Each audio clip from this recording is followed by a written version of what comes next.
So delta நியூட்ரல்லாம் என்ன அர்த்தம்னா இப்போதைக்கு மார்க்கெட் எங்கேயும் போகாது. பெரும்பாலும் க்ரீக்ஸ் யார் யூஸ் பண்ணுவாங்கன்னு பார்த்தீங்கன்னா பையருக்கு பெரிய அட்வான்டேஜ் என்னென்னு அப்படின்னு பார்த்தீங்கன்னா அவங்களுக்கு மார்ஜின் வைக்க தேவையில்லை. மார்க்கெட் எங்கே போனால் எனக்கு தெரியாது, நான் டெல்டா நியூட்ரல்.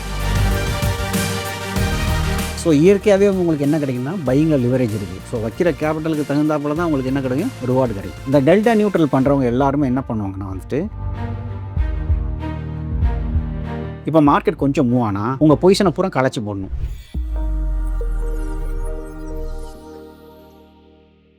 ஜீபு நேயர்களுக்கு வணக்கம். ட்ரேடிங் பண்ணும்போது ஆப்ஷன் கிரீக்ஸ் பற்றி தெரியாமல் ட்ரேட் பண்ணுறதுனால லாஸ் அதிகமாகிறதுக்கு வாய்ப்பு இருக்குது. ஸோ இன்னைக்கு டெல்டா தீட்டா இந்த கிரீக்ஸ் புரிஞ்சதுன்னா எப்படி நம்ம ட்ரேட் பண்ண முடியும், இந்த கிரீக்ஸ் தெரிஞ்சா எந்த அளவுக்கு நம்மளால ப்ராஃபிட்டை கொண்டு வர முடியும், இதனால ஏற்படுற சிக்கல்களை எப்படி தவிர்க்கிறது அப்படின்றத பற்றி தான் டிஸ்கஸ் பண்ண போகிறோம். இதை பற்றி டிஸ்கஸ் பண்ணுறதுக்காக ஃபுல் டைம் ட்ரேடரான ஐடி ஜிகன் நம்ம கூட இன்னைக்கு இணைஞ்சிருக்காரு. நம்ம சார் கிட்ட பேசலாம். வணக்கம் சார். வணக்கம் sir. First of all option greeks அப்படின்னா என்ன, இந்த டெல்டா தீட்டா இது ரெண்டுமே புரிஞ்சுக்காம ட்ரேட் பண்றதுனால என்னென்ன பாதிப்புகள்லாம் ட்ரேடர்ஸ்க்கு ஏற்பட வாய்ப்பு இருக்கு? ஆப்ஷன் கிரீக் அப்படிங்கிறது ஒரு மல்டிபிள் ஃபேக்டர்ஸ் இருக்குது. அண்டர்லைங் மூவ் ஆகும்போது ஆப்ஷன் ப்ரைஸிங் எப்படி மூவ் ஆகும், என்னென்ன ஃபேக்டர்ஸ்லாம் பேஸ் பண்ணி மூவ் ஆகும் அப்படிங்கிறதா இந்த கிரீக்ஸ். பொதுவாக இதில் ஒரு 4-5 டேர்ம் இருந்தாலுமே மேஜராக நம்ம பண்ணக்கூடியது பார்த்திங்கன்னா டெல்டாவும் தீட்டாவும் தான். இன்னொன்று வேகான்னு சொல்லுவாங்க, அது வாலட்டாலிட்டி. இதில் நீங்கள் எப்படி மீன் பண்ணால் டெல்டானா டிஸ்டன்ஸ்னு வச்சுக்கோங்க. ஸோ மார்க்கெட் எவ்வளோ தூரம் மூவ் ஆகுதோ அதை பொறுத்து ஆப்ஷன் எவ்வளோ தூரம் மூவ் ஆகுது தான் delta. So D for delta. தீட்டாங்கிறது time decay. So time decay ஒரு நாள் கிராஸ் ஆனால் எவ்வளோ டிகே ஆகுதோ அதை நம்ம தீட்டான்னு சொல்கிறோம். நீங்கள் எப்படிப்பட்ட பிளேயருங்கிறத பொறுத்து இருக்குது. இப்போ பொதுவாக பார்த்தீங்கன்னா ஆப்ஷனில் மார்க்கெட் மேலே போகும் கீழே போகும் அப்படிங்கிற மாதிரி ஒரு எண்ணத்தில் இருந்தாங்கன்னா அவங்க என்னென்னா இந்த டெல்டாவை பேஸ் பண்ணி ட்ரேட் எடுக்கிறது ரொம்ப நல்லது. இல்லை எனக்கு எக்ஸ்பைரி சமயத்தில் ப்ரீமியம் டிகே ஆகணும், அதுதான் என்னோட மோட்டிவ் அப்படின்னு பார்த்தீங்கன்னா இந்த தீட்டாவை பேஸ் பண்ணி ட்ரேட் எடுக்கிறது நல்லது. பட் என்னை பொறுத்தவரை பார்த்தீங்கன்னா நான் காலையில் 1 மணி நேரம் பார்த்தீங்கன்னா மார்க்கெட் எப்பவுமே நல்ல மூவ்மெண்ட் கொடுக்கும், விச் மீன்ஸ் த டிஸ்டன்ஸ் நல்லா மூவ் ஆகும். 1 மணி நேரத்துக்கு அப்புறம் மார்க்கெட் பார்த்தீங்கன்னா ஹிஸ்டாரிக்கலாக அவ்வளோவா மூவ் ஆகாது.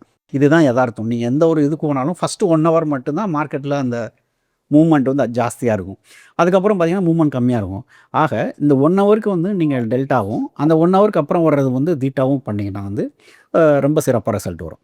Okay sir. இப்போ இந்த டெல்டா அப்படின்னு பேசும்போது 0.5, 0.8, 1.0 இந்த மாதிரி நம்பர் சொல்கிறாங்க சார். இதை நம்ம எப்படி புரிஞ்சுக்கிறது, அது என்ன சார்? ஸோ டெல்டாவில் 0லேருந்து 1 வரை சொல்லுவாங்க. சில பேர் 0லேருந்து 100 சொல்லுவாங்க. ஸோ நீங்கள் அதை எப்படினாலும் 0லேருந்து 1னா நீங்கள் 100ஆல் மல்டிப்ளை பண்ணிக்கிங்க, சரிங்களா? டெல்டாங்கிறது ஒரு உதாரணத்துக்கு 1ன்னா என்ன அர்த்தம்னா அண்டர்லைங் ஒரு பாயிண்ட் மூவ் ஆச்சு, நிஃப்டி 1 பாயிண்ட் மூவ் ஆகுது, ஆப்ஷன் 1 பாயிண்ட் மூவ் ஆகுதுன்னா அது ஒரு டெல்டா. இப்போ நிஃப்டி 1 பாயிண்ட் மூவ் ஆகுது, ஆப்ஷன் 0.5 தான் மூவ் ஆகுதுன்னா அது 0.5 டெல்டா.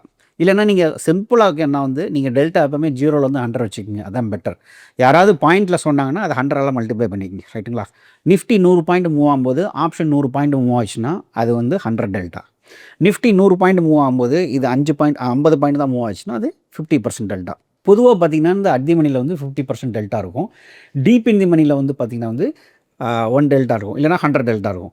நீங்கள் எவ்வளோ தூரம் ஓடிஎம் போகிறீங்களோ அதை பொறுத்து டெல்டா குறையும். ஸோ யார் எந்தெந்த டெல்டா யூஸ் பண்ணணும் அப்படின்னு பார்த்தீங்கன்னா பெரும்பாலும் லாங் டைரக்ஷன்ஸ் மார்க்கெட் மூவ் ஆகணும்னு நினைக்கிறவங்க மோர் தென் 0.5 டெல்டா தான் எடுக்கணும். நிறைய டெல்டா வச்சிங்கன்னா உங்களுக்கு நல்லா ப்ரைஸ் மூவ் ஆகும், அதே மாதிரி ரிவர்ஸ்லேயும் மூவ் ஆகும், டைரக்ஷன்ஸ்க்கு ஆப்போசிட்டில் மூவ் ஆகும். ஸோ ரிஸ்க்கும் ஜாஸ்தி, ரிவார்டும் ஜாஸ்தி. டெல்டா கம்மியாக சூஸ் பண்ணிங்கன்னா உங்களுக்கு ரிவார்டும் கம்மியாக இருக்கும், ரிஸ்க்கும் கம்மியாக இருக்கும்.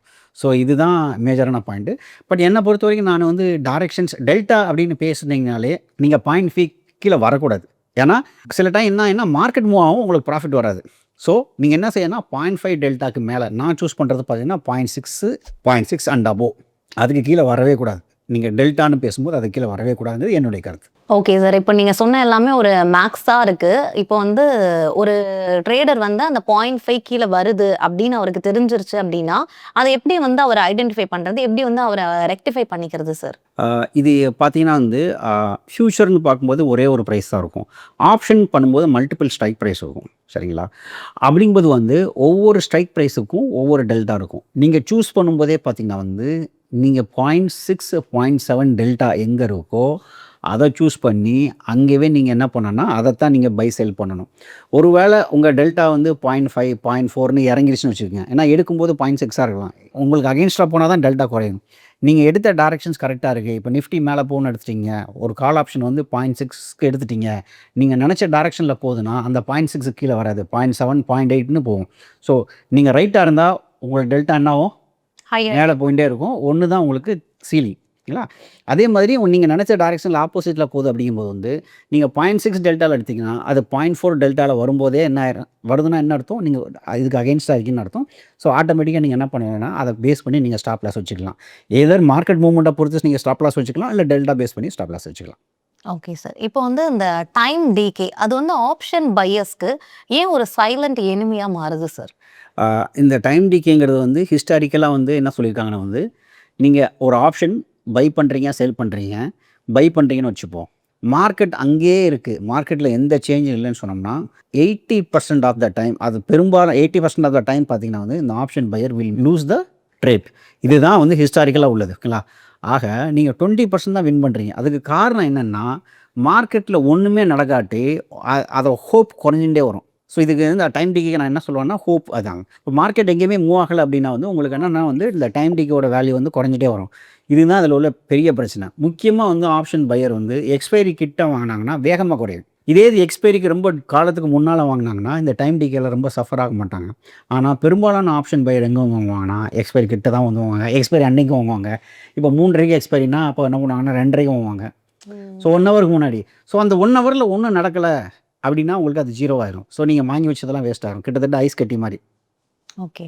ஸோ அதை நீங்கள் அதை எவ்வளோ தூரம் யூஸ் பண்ணுறீங்களோ அதுக்கு பிரயோஜனம் இருக்கணும். அப்படி இல்லைன்னா என்ன ஆயிரும்னா சீக்கிரமாக மெல்ட் ஆயிரும். ஸோ நீங்கள் ஆப்ஷன் பையராக இருந்தால் பெரும்பாலும் என்னோடய ஒப்பீனியன் என்னென்னா வந்து நீங்கள் எங்கே வரக்கூடாதுன்னா எக்ஸ்பைரி கிட்ட வரக்கூடாது. ஒருவேளை நீங்கள் வந்தால் என்ன ஆயிரும்னா டீப் இன் தி மணி போய் நீங்கள் பை பண்ணிங்கன்னா உங்களுக்கு என்னென்னா டைம் டிகே இருக்காது. ஆனால் மார்க்கெட் ரிவர்ஸ் ஆனால் உங்களுக்கு ஹெவியாக லாஸ் ஆகும். மார்க்கெட் சேம் டைரக்ஷனில் போனால் உங்களுக்கு ஹெவியாக ப்ராஃபிட் வரும். ஸோ பையர் எக்ஸ்பைரி கிட்ட அட் மணியில் வாங்காதீங்க. வாங்குறதா இருந்தால் கொஞ்சம் இந்த மணி வாங்க. அட் மணி வாங்கினா நெக்ஸ்ட் எக்ஸ்பைரியில் வாங்க, அது கொஞ்சம் பெட்டர். Okay sir. இப்போ வந்து அந்த எக்ஸ்பைரி டேல வந்துட்டு அந்த தீட்டாவோட எஃபெக்ட் வந்து எக்ஸ்ட்ரீமாக இருக்கும்ல சார், அதுக்கான ரீசன் என்ன சார்? ஸோ எக்ஸ்பைரியை பொறுத்த வரைக்கும் வந்து உங்களுக்கு டைம் டிகே வந்து இருக்கிறதுலே அக்ரெசிவாக இருக்கும். டைம் டிகே பார்த்தீங்கன்னா முதல்ல வந்து இப்படியே குறைஞ்சிட்டே வரும். எக்ஸ்பைரி கிட்ட டப்புன்னு பார்த்தீங்கன்னா வேகமாக குறையும். காரணம் என்னென்னா அதுக்கு மேலே அது வேலிட் கிடையாது. ஸோ ஒரு உதாரணத்துக்கு சொல்லணும்னா நீங்கள் ஒரு ஹெல்த் இன்சூரன்ஸ் வாங்குறீங்க, அதோட வேல்யூ பார்த்தீங்கன்னா வந்து எக்ஸ்பைரி நாளைக்கு தான் எக்ஸ்பைர் ஆக போகுதுன்னா அதோட ஒர்த்னஸ் வந்து டக்குன்னு குறையும், வேகமாக குறையும். அது மாதிரி தான் இதுவும். ஸோ அந்த எக்ஸ்பைரிக்கு அப்புறம் அந்த ஆப்ஷனுக்கு மதிப்பு கிடையாது. அப்போ மதிப்பு கிடையாது அப்படிங்கும்போது வந்து அதுக்குரிய நம்பிக்கை குறையும் போது வந்து உங்களுக்கு டிகே வந்து ரொம்ப ஃபாஸ்ட்டாக வந்து உங்களுக்கு குறையும். ஸோ எக்ஸ்பைரி பக்கத்தில் டிகேங்கிறது ரொம்ப ரொம்ப பேசிக்கான விஷயம் தான்.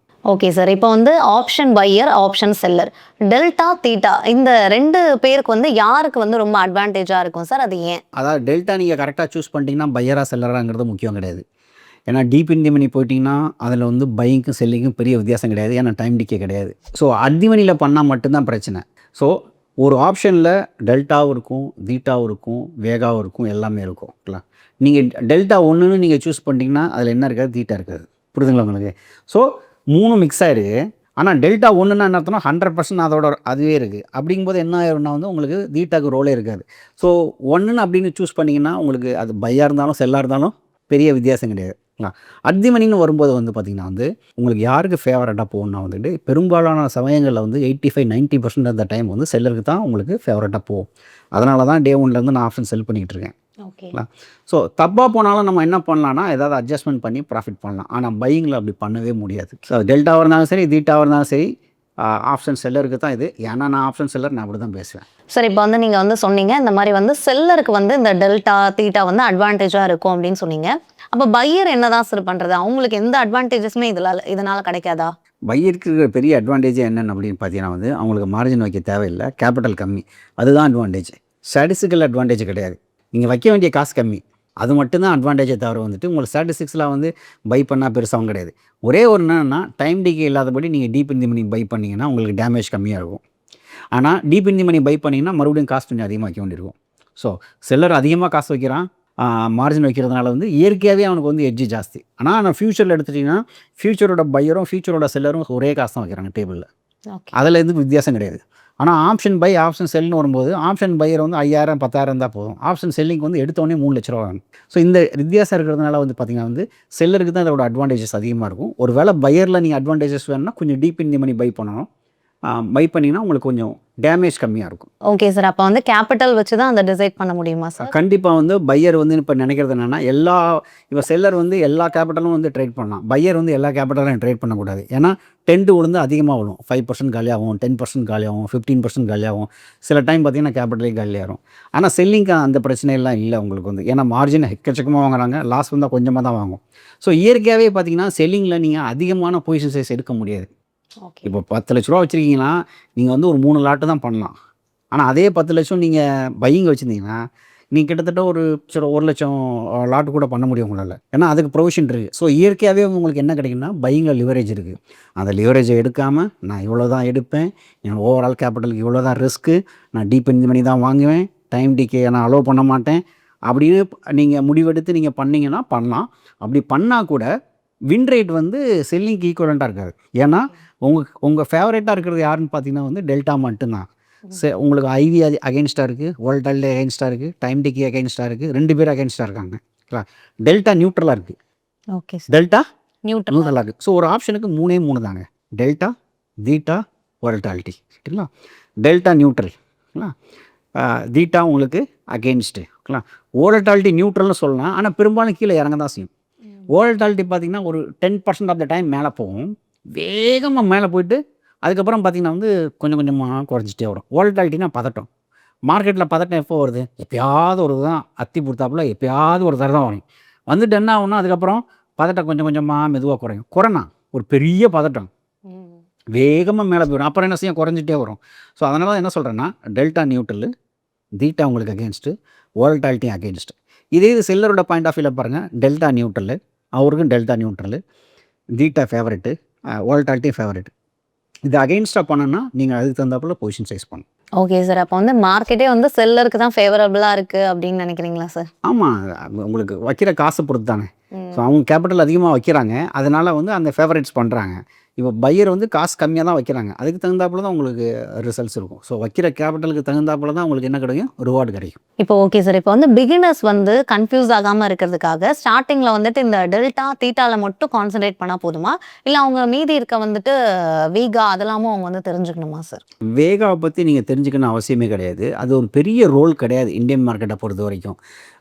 தியரிட்டிக்கலாக சொல்லலாம், அதோட இம்பாக்ட் வந்து ரொம்ப ரொம்ப கம்மி தான். ஸோ டெல்டா அண்ட் தீட்டாவில் கான்சென்ட்ரேட் பண்ணாலே போதுமானது. Okay sir. இப்போ ஒரு கன்சிஸ்டன்ட் ஆப்ஷன் ட்ரேடராக மாறணும்னா க்ரீக்கை வந்து எப்படி கம்பைன் பண்ணி யூஸ் பண்ணணும் சார்? நீங்கள் ஆப்ஷன் ட்ரேடரில் வந்து நீங்கள் பெரும்பாலும் க்ரீக்ஸ் யார் யூஸ் பண்ணுவாங்கன்னு பார்த்தீங்கன்னா வந்து ஆப்ஷன் செல்லர் தான் யூஸ் பண்ணுவாங்க. ஆப்ஷன் பையர் வந்து பெரும்பாலும் வந்து ஒரு டைரக்ஷன்ஸில் தான் வாங்குறாங்க, அவங்களுக்கு க்ரீக்ஸ் பெரிய விஷயம் கிடையாது. செல்லரை பொறுத்த வரைக்கும் பார்த்தீங்கன்னா வந்து இப்போ டைரக்ஷனலாக ட்ரேட் பண்ணுறாங்க, மார்க்கெட் மேலே போகும் கீழே போகும்னு நினைக்கிறாங்கன்னா அவங்களும் க்ரீக்ஸ் பெரும்பாலும் பார்க்க மாட்டாங்க. இந்த க்ரீக்ஸ் பார்க்குற ஆட்கள் யாருன்னு பார்த்தீங்கன்னா வந்து டெல்டா நியூட்ரல் அப்படின்னு ஒரு ஸ்ட்ராட்டஜி போன்ற ஆள்கள் தான் வந்து மெயினாக வந்து க்ரீக்ஸ் பார்ப்பாங்க. முக்கியமாக என்ன மாதிரி ஆள்கள் நீங்கள் என்ன பண்ணுவாங்கன்னா வந்து மார்க்கெட் மேலேயும் போகாது கீழேயும் போகாது அப்படின்னு ஒரு அசம்ஷனில் ஸ்டார்ட் பண்ணுறாங்கல்ல, நான் டைரெக்ஷனல்னு அர்த்தம்னா மார்க்கெட் எங்கே போனால் எனக்கு தெரியாது, நான் டெல்டா நியூட்ரல் அப்படின்னு சொல்லிட்டு நீங்கள் பண்ணுறாங்க இல்லையா, அவங்களுக்கு மட்டும்தான் அந்த க்ரீக்ஸ் முக்கியம். இந்த டெல்டா நியூட்ரல் பண்ணுறவங்க எல்லாருமே என்ன பண்ணுவாங்கன்னா வந்துட்டு ஒரு பொசிஷன் எடுத்துகிட்டு, இப்போ நீங்கள் ஒரு கால் ஆப்ஷன் பண்ணுறீங்க, அப்புறம் ஒரு 0.5 டெல்டா இருக்குது, புட் ஆப்ஷன் பண்ணுறீங்க 0.5 டெல்டா இருக்குது, எண்ட் ஆஃப் த டேயில் ரெண்டையும் நீங்கள் சம் பண்ணிங்கன்னா உங்களுக்கு என்ன வரும்னா 0 வரும். இதுக்கு பேர் டெல்டா நியூட்ரல்னு பேர். நீங்கள் செல் பண்ணுறதுனால இந்த டெல்டா அந்த டெல்டா நியூட்ரல் 0 கண்டிப்பாக மெயின்டைன் பண்ண முடியாது. 0 கிட்டேயோ ஒரு -0.1 நீங்கள் மெயின்டைன் பண்ணிகிட்டே வந்தீங்கன்னா எக்ஸ்பைரி அப்போ உங்களுக்கு நிறையா ப்ராஃபிட் வர்றதுக்கான வாய்ப்பு இருக்குது. ஸோ என்ன பண்ணுறீங்கன்னா ஒரு போர்ட்ஃபோலியோ கிரியேட் பண்ணுறீங்க, ஸ்டாக் மாதிரி நிறையா ஸ்டாக்ஸ் வாங்குற மாதிரி நீங்கள் கால் ஆப்ஷன் செல் பண்ணுறீங்க, புட் ஆப்ஷன் செல் பண்ணுறீங்க, நெட்டாக எல்லா பொசிஷனும் சேர்த்து உங்களுக்கு 0 இல்லை 0 கிட்டோ வந்து அதுக்கு பேர் டெல்டா நியூட்ரல்னு பேர். ஸோ டெல்டா நியூட்ரல், ஆனால் உங்களுக்கு தீட்டா எக்கச்சக்கமாக இருக்கும். ஸோ டெல்டா நியூட்ரல்னால் என்ன அர்த்தம்னா இப்போதைக்கு மார்க்கெட் எங்கேயும் போகாது, இப்போதைக்கு மார்க்கெட் எங்கேயும் போகாது, அதுதான் டெல்டா நியூட்ரல். ஸோ டெல்டா வந்து பாசிட்டிவாக இருந்தால் மார்க்கெட் மேலே போகணும்னு அர்த்தம், டெல்டா வந்து நெகட்டிவாக இருந்தால் மார்க்கெட் கீழே போகணும்னு அர்த்தம். ஓகேங்களா? ஆனால் நீங்கள் ஆப்ஷன் செல் பண்ணுறதுனால தீட்டானுங்கிறது எப்போவுமே உங்களுக்கு பாசிட்டிவாக இருக்கும். ஸோ மார்க்கெட் நிற்க உங்களுக்கு டிகே ஆகி உங்களுக்கு நிறைய ப்ராஃபிட் வரும். மார்க்கெட் மூவ் ஆனால் என்ன செய்யணும்? இப்போ மார்க்கெட் கொஞ்சம் மூவ் ஆனால் உங்கள் பொசிஷனை பூரா களைச்சி போடணும். சீட்டை கலைச்சி போடுறீங்க இல்லையா, அதே மாதிரி கலைச்சி போட்டு என்ன என்ன என்ன கொண்டு வரணும், டெல்டா நியூட்ரலுக்கு கொண்டு வரணும். இதுதான் க்ரீக்ஸோட வேலை. இந்த க்ரீக்கோட வேலை என்ன செய்யணும்னா வந்துட்டு உங்கள் க்ரீக்கை காமிச்சிட்டே இருக்கும். இப்போ பாருங்கள், க்ரீக் வந்து 0லேருந்து 0.2 ஆயிடுச்சு அப்படின்னா நீங்கள் என்ன பண்ணணும்னா இன்னொரு பொசிஷனை ஆட் பண்ணலாம். -0.2 ஆட் பண்ணிங்கன்னா டெல்டா நியூட்ரல் ஆகிடுது இல்லையா. இப்போ ஒரு உதாரணத்துக்கு வந்து 0ன்னு டெல்டாவில் ஆரம்பிச்சிங்க, இப்போ 20ன்னு ஆயிடுச்சு. இதை வந்து 0 கொண்டு வரணும். என்ன செய்யணும், -20 ஆட் பண்ணணும். அப்போ -20 பொசிஷனை ஆட் பண்ணலாம்.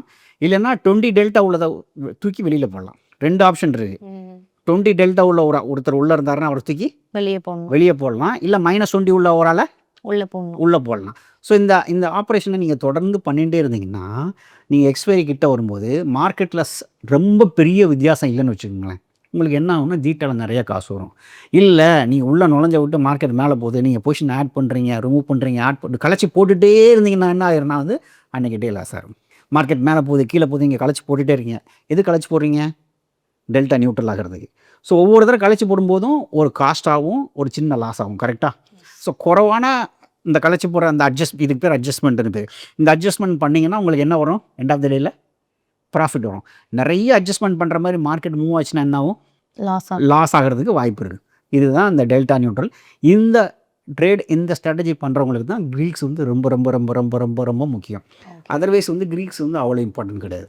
சார் கண்டிப்பாக சார். இவ்வளோ நேரமாக வந்து ட்ரேடிங் பண்ணிகிட்டு இருக்க நேயர்களுக்கு வந்து இந்த க்ரீக்ஸ் பற்றின நிறைய விஷயங்களை வந்து கிளியராகவே எக்ஸ்பிளைன் பண்ணியிருந்தீங்க. ரொம்ப ரொம்ப நன்றி சார். நன்றி. இந்த இன்ஃபர்மேஷன்ஸ் உங்களுக்கு யூஸ்ஃபுல்லாக இருந்திருக்கும் அப்படின்னு நாங்கள் நம்புகிறோம். ட்ரேடிங் பண்ணுற உங்களோட ஃப்ரெண்ட்ஸ் அண்ட் ஃபேமிலிஸ்க்கு க்ரீக்ஸ் பற்றி தெரியாமல் இருந்தாங்க அப்படின்னா இந்த வீடியோவை கண்டிப்பாக உங்களுக்கு ஷேர் பண்ணுங்கள். உங்களுக்கு ஏதாவது டவுட்ஸ் இருந்தாலும் கமெண்ட் செக்ஷனில் நீங்கள் அந்த கொஷனை கேட்கலாம். மறக்காமல் இந்த சேனலில் சப்ஸ்கிரைப் பண்ண மறந்துடாதீங்க.